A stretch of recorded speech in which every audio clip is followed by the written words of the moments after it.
And now, it's time for another Dice Tower review with Tom Vasel. Hey everybody, I'm Tom Vasel, and today we're taking a look at a new set of legendary Doctor Strange and the Shadow of Nightmare. No surprise here, as this is posted this coming week.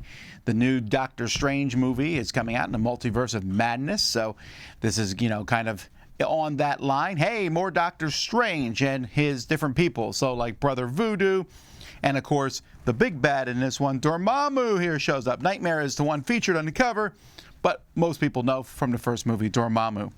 Okay, so that's what this is. This is what we consider one of these small expansions. There are 5 heroes, 2 masterminds, 2 villain groups in this set. Let's take a look. Okay, before we jump into this, I just want to say I'm probably going to mispronounce a lot of the words in this set, but I don't know how to pronounce many of them. It's from a comic book. Anyway, we have Doctor Strange. So Doctor Strange in this whole set is about artifacts. Artifacts have already been in the game. Basically, an artifact you can play on the turn that you play it, or you can leave it in front of you for a future turn, sort of, and play it. Except I think every artifact in this set is a ritual artifact, which basically just means you discard them to use them. So like, for example, this one's a 2 attack, and if you control an artifact, draw a card. Great. For Doctor Strange, he's the first of 5 heroes. And then here, a ritual artifact that you can keep in front of you, and if you ever draw a card, so you need some sort of trigger to be able to discard these, you may discard it to get +3. Here's one. If you fought a villain, you can discard this to get money equal to the enemy's victory point. It's okay. Here, his big one is if you play another artifact or 3 other cards of the same hero class, you can discard this to get +7. The Eye of Agamotto. I like that one a lot, but we'll see. Here you can KO a wound to draw a card, and this lets you make a demonic bargain. So demonic bargain, essentially this one here basically lets you discard the top card of your deck to make a pact with the demon, and if it's a 0, you're fine. Otherwise, you will draw a wound card. So demonic bargains will give you more wounds. So this is a 2 attack, can be a 4 to get a wound in your deck.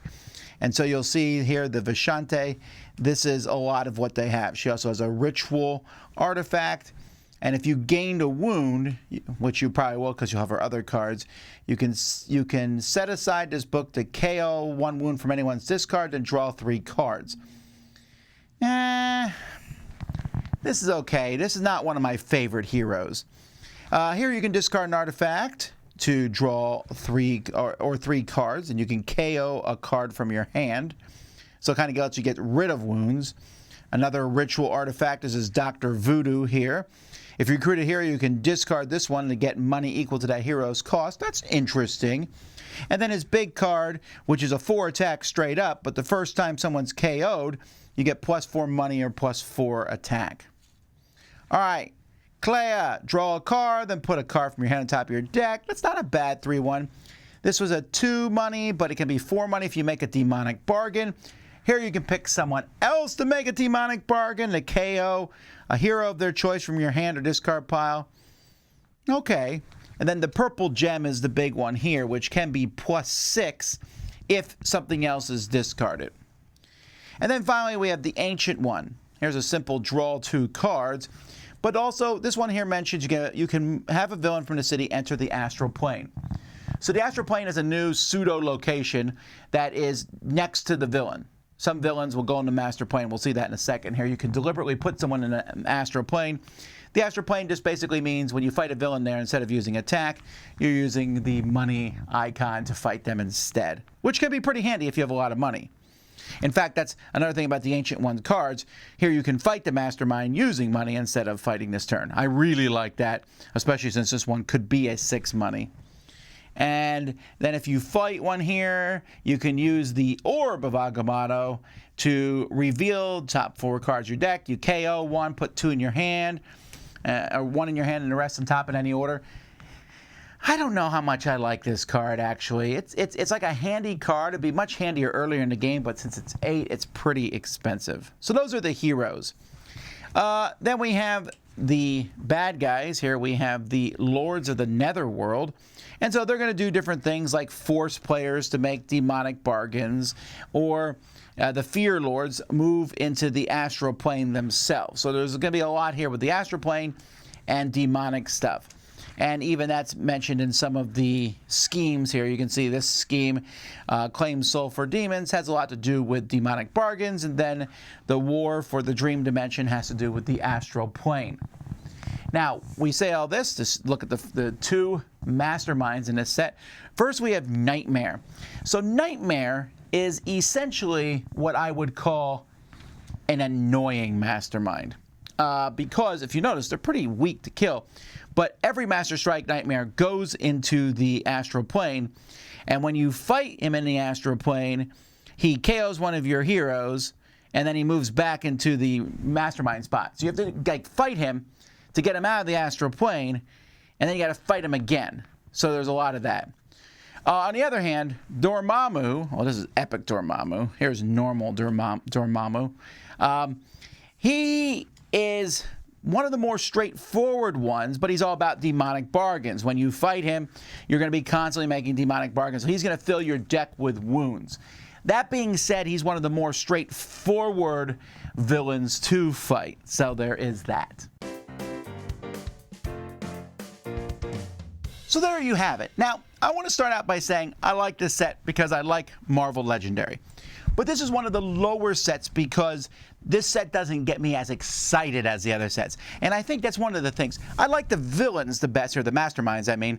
I like having Dormammu and Nightmare to fight. They're both interesting in their ways, and I think they're both not too complex. I also don't think the new mechanisms are too complex. It's just that the artifacts here, so there's a lot of sets in this game, like Fantastic Four and other sets where I go, or Guardians of the Galaxy, where I'll go, hey, play with a bunch of them together. Here I don't want to.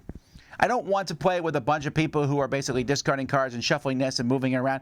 It just feels like they're kind of bookkeeping rather than actually going out there and fighting. Maybe I would have two heroes from this set and then two other heroes. It's just that they all feel like support heroes, which is kind of a weird thing for Doctor Strange to be in, since it seems like he's more of a frontline guy. But that might be me minor nitpicking.